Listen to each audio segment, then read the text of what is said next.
कपूत हो सकता है, पर माता कुमाता नहीं हो सकती। कैसे कह दें माता कुमाता नहीं हो सकती? माता कुमाता है। आज माता भी कुमाता है। ऐसे हजारों प्रसंग हैं जिनमें माताएं अपने दूध मुए छोटे छोटे बच्चों को छोड़कर किसी अन्य के साथ अपना जीवन बिता देती हैं और पीछे मुड़कर नहीं देखती। इनको कुमाता नहीं कहेंगे तो क्या कहेंगे? इनको नरक यहां यहीं भोगने पड़ेंगे। ऐसी स्त्रियां जो अपने बच्चों, अपनी औलाद या पुरुष जो भी हो, उन्हें नन्ना नन्ना छोड़ के अपनी अन्य जिंदगी को जी रहे हैं किसी के साथ में, ऐसे लोगों को तो यहीं हजारों नरक मिलने चाहिए। जो अपने बच्चों के नहीं हुए वो तुम्हारे क्या होंगे, हमारे क्या होंगे? विचार करके देखो। कलयुग में ये भी एक दर्शन है। कोई कहे माता कुमाता नहीं हो सकती, हजारों उदाहरण है। हर 2-4-5 दिन में पेपर में पढ़ लेना, मिल जाएंगे तुम्हें ऐसे लोग। अब विचार कीजिए। फिर कोई कहे हमारे साथ ठीक हो जाए, हम पाप करके आए वो ठीक है, मगर हमारे साथ सही होना चाहिए। तुम दुनिया को बेवकूफ बना सकते हो, उसको नहीं बना सकते। सब देख रहा है। वो तुम्हें उसी स्थिति में ले जाके पटकेगा जहां तुम छोड़कर आए थे। तब तुम्हें याद आएगा। तुम्हें लगता है कि मेरे साथ घटना क्यों घट रही है, मेरे साथ बुरा क्यों हो रहा है। तुम ये नहीं जानते कि तुमने किसके साथ क्या बुरा किया है। तुम ये भी तो सोचो, ये भी तो विचार करके देखो, ये भी तो सोच के देखो। लेकिन सब आदमी अपना किया भूल जाता है और जो हो रहा है उसको याद रखो। अरे मेरे साथ ऐसा कैसे? उसका सॉफ्टवेयर बड़ा स्मार्ट है, वो सूत सूत देता है, सूत सूत लेता है। उसे किसी से कोई लेना देना नहीं है। कयादु दैत्य है, हिरण्यकश्यपु की पत्नी है दैत्य। उसके बावजूद भी, चूंकि परिपाटी ऊपर से चली आई है, उसके बावजूद भी नारायण के प्रति भक्ति अकूत है। और गुरुजी कौन है? नारद जी। और उसके गर्भ में पल रहे शिशु को श्री नारद जी के वार्तालाप और उस गुरु आश्रम में, क्योंकि हिरण्यकश्यपु जब तपश्चर्या कर रहा था तब वो गुरु आश्रम में थी, सानिध्यता थी, अच्छे विचार थे, अच्छे लोग थे, सारी चीजें बेहतर थी। तो जब शिशु पैदा हुआ तो दैत्य के यहां हरिभक्त पैदा होता है। दैत्य के यहां भी हरिभक्त पैदा होता है। ये मैं कहना चाहता हूं।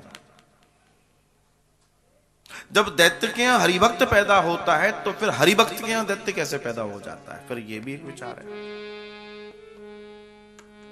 दोनों विचारों पे बात करनी पड़ेगी, तब मामला आगे बढ़ेगा, ऐसे नहीं बढ़ेगा। आज इस चीज को समझना हम सबके लिए बहुत जरूरी है, बहुत ज्यादा जरूरी है। मां का फर्ज है कि अपने बच्चे के निर्माण में पूरी तरीके से तल्लीन रहे, क्योंकि माता पिता बनने के बाद अपना जीवन रह ही नहीं जाता। और जितने लोग माता पिता बनने के बाद अपने जीवन को जीने की तलाश में हैं, वही गड़बड़ में है। देखो, जीवन जीने का मतलब समझ रहे हो ना मैं क्या कहना चाहता हूं? वही गड़बड़ है और वही बेचारे बच्चे पिस रहे हैं, वही गड़बड़ हो रही है। नई दौड़ चल पड़ी है, नई व्यवस्थाएं चल पड़ी हैं। इसमें न बच्चों का विकास हो पा रहा है, न उनको ममता मिल पा रही है मां की, न पिता का लाड़ मिल पा रहा है। वो बिना पैम्पर के, बिना प्यार के, बिना दुलार के जब बड़े हो रहे हैं, जब वो रूखे होते हैं तो तुम क्यों दुखी होते हो कि ये रूखे क्यों हैं? कारण यह है कि जो बचपन में खाद बीज मिलना था वो मिला नहीं, तो अब तो साफ खेती ऐसी होगी। तुम उस समय दौड़ में लगे रहे, कमाने कमाने कमाने कमाने की दौड़ थी तुम्हारी। वो बेचारे घर पे आए तो मम्मी पका के रख गई है, मम्मी काम पे गई है, नौकरी पे गई है, उनको जैसा लगा उन्होंने खा लिया, जैसा रहा वैसा रह लिया। फिर जैसे मित्र बने वैसे मित्र बन गए। मामला तो फिर गड़बड़ होगा ना धीमे धीमे, और चीजें उसी दिशा में चली गई। फिर कहते हो मर्म नहीं है, फिर कहते हो बच्चे सुनते नहीं है। फिर कहते हो बच्चे विदेश गए तो लौटे नहीं है। तुम ही तो थे जो कह रहे थे कमबख्त ढंग से पढ़ाई कर ले, शर्मा जी का बेटा बाहर चला गया, विदेश में नौकरी कर रहा है, विदेश में। वो देख श्रीवास्तव जी का लड़का, वो देख उनकी बेटी। हम भी उनके कुलीग हैं, पता है हम क्या ऑफिस में बैठते जब कैंटीन में, तो बड़ा अच्छा नहीं लगता, बेटा ढंग से पढ़ाई कर, तू भी जा। उस बेचारे ने करी मेहनत, वो भी चला गया। अब उसको वहां आनंद आने लगा। फिर तुम कुछ साल बाद उससे कह रहे हो बेटा वापस आ, वो कहे क्यों आऊं? तो फिर वो बेटा बेकार हो गया। एक समय तुम ही कह रहे थे उड़ जा, फिर तुम कह रहे हो फुर जा। अरे खिलौना है क्या? जिंदगी के सेटलमेंट के 5-10 साल होते हैं, वो उसने बेचारे ने वहां लगा दी। अब वहां उसने पूरी एबीसीडी लगा दी, अपनी मेहनत कर ली, अपने आप को स्थापित कर लिया। अब तुम कह रहे हो वापस आ जाओ, मतलब उसकी जिंदगी फिर बर्बाद करोगे तुम, सिर्फ अपने स्वार्थ के लिए। अब हम बूढ़े हो गए। उस समय जवानी में तुम्हें लग रहा था मेरा बेटा, हम भी जब किसी के, हमारा बेटा भी वहां पढ़ता है, वहां नौकरी करता है, धर लो अपने सर पे नौकरी को। अब वही तुम्हें, अब 4 जनों में फिर तुम एक नई कहानी गा रहे हो। हाँ क्या करें, आजकल आने ही नहीं चाहते। अब तो क्यों आएंगे, और आना भी क्यों चाहिए? मैं उल्टी, आपको लग रहा होगा उल्टी बात कर रहा हूं, पर मैं सीधी बात कर रहा हूं। आज की तारीख में जिंदगी जमाना कितना कठिन है। वहां गया, पढ़ाई की, नौकरी लगाई, कितनी मुश्किल से नौकरियां आजकल कोई सामान्य बात है। और जब तुमको लगा अब वो आधा समय गुजर गया उसका, जब सेटलमेंट का टाइम है, आज यहां उसको नौकरी कौन देगा?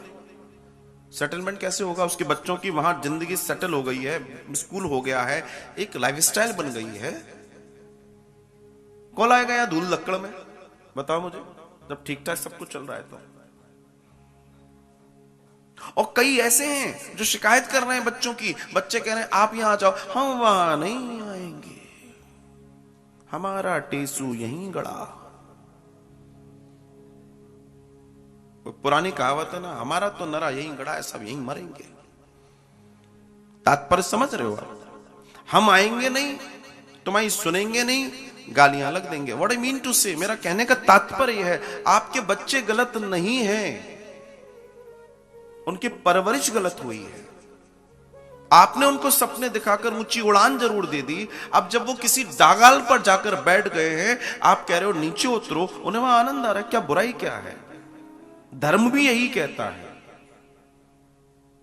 अब वो उनका मानस, उनके संस्कार हैं कि वो खुद से लौटें, आपको बुलाने का राइट नहीं है। अगर आपने संस्कार दिए होंगे तो सांझ को बालक लौट के जरूर आएगा। अगर आपके संस्कार उत्तम रहे होंगे तो, वरना आप अपनी जिंदगी जियो, वो अपनी जी रहे हैं। बड़े बड़े ओहदों पर रहे लोग आज अपनी जिंदगी के कई ऐसे पड़ावों को वृद्धाश्रमों में काट रहे हैं साहब, जो ए ग्रेड के अधिकारी थे। ए ग्रेड के अधिकारी वृद्धाश्रम में रह रहे हैं, ए ग्रेड के अधिकारी। विचार कर सकते हैं आप क्यों? उन्होंने भी ऐसे ही सपने देखे थे और ऐसे ही चीजें बनाई थी। जब आप वो अकेले रह गए तो उनके पास कोई दवा देने वाला नहीं, पानी भी देने वाला नहीं, तब वो क्या करें? तब वृद्धाश्रम में है। उस समय वो अपने के आगे किसी की सुन नहीं रहे थे, अपने से बड़ा किसी को समझ नहीं रहे थे। जब सब लोग चले गए छोड़ के, तब उनको लगता अब क्या करें, वृद्धाश्रमों में है। मैं मिला हूं इसलिए कह रहा हूं। कारण क्या है? समाज आखिर इस स्थिति में जा क्यों रहा है? क्योंकि धर्म नहीं है जीवन में। हम धर्म से विमुख हो गए। एक मास्टर के हाथ में छड़ी है और वो बच्चे को सुधारकर श्रेष्ठ बना देना चाहता है, और वो बनाता भी था। लेकिन अब मास्टर के हाथ की छड़ी चली गई, चिल्ला सकता नहीं है, जोर से बोल नहीं सकता। बच्चों का निर्माण कैसा हो रहा है मुझे बताने की जरूरत नहीं है। निर्माण तो शक्ति से ही होता है, ध्यान रखना। प्रेम से भी होता है, लेकिन शक्ति से भी होता है। एक इंस्ट्रक्टर, एक ट्रेनर अगर पोलाइट हो जाए, नॉर्मल हो जाए, तो क्या वो एक नए निर्माण को कर पाएगा? नहीं कर पाएगा। एक महान निर्माण कर पाएगा? नहीं कर पाएगा। वो निर्माण तभी हो सकता है जब शक्ति हो। इसके पीछे के दर्शन को समझना होगा। कई बार मुझसे वापस, आप ये मत समझना मैं उस पॉइंट की बात कर रहा हूं, कई बार मुझसे नव युवक युवतियां कहती हैं कि हमारी सास सख्त बहुत है। मैं कहता हूं ट्रेनर सख्त ही होता है। सास मत समझो ना उसे, ट्रेनर समझो साहब। उसने जो इतने 40-50 साल में जो इस घर को बनाए रखा, अब वो जिस हाथों में सौंपेगी कम से कम वो उस लायक तो हो कि उसको सौंपा जा सके। तो वो तुम्हें मजबूत कर रही है, तुम्हारी दुश्मन नहीं है, कि तुम संभाल पाओ उस विरासत को। क्योंकि समस्या क्या है कि पीछे से तुमने एजुकेशन ले, आजकल बच्चियां बच्चे काम वाम कहां सीख पाते हैं, वही पढ़ाई में समय निकल जाता है। तो मां के यहां सीख नहीं पाए हैं, हो भी नहीं पाया है, चीजें वैसी ही हुई हैं। अब जब जहां सीखने का मौका आया है, जब ससुराल आए हैं, कोई सिखाने वाला मिला है, तो क्या बुराई है, तो क्या बुराई है। सीखो, जीवन ऐसे ही चलेगा, बिना सीखे नहीं होगा। देखो पूरी दुनिया के अंदर रोटी बनाने की मशीनें आ गई, रोटी बनाने की मशीनें आ गई, रोटियां बन रही हैं, लेकिन साहब रोटी में ममता नहीं है। ममता तो किसी मां किसी बहन के हाथ की बनाई हुई रोटी में ही होती है, मशीनों में ममता नहीं होती। तो आप कितनी भी तैयारी कर लीजिए, ममता कहां से लाओगे। और जब वो ममता नहीं होगी तो ममत्व, वो चीजें, वो आचार विचार संस्कार कहां से लाओगे।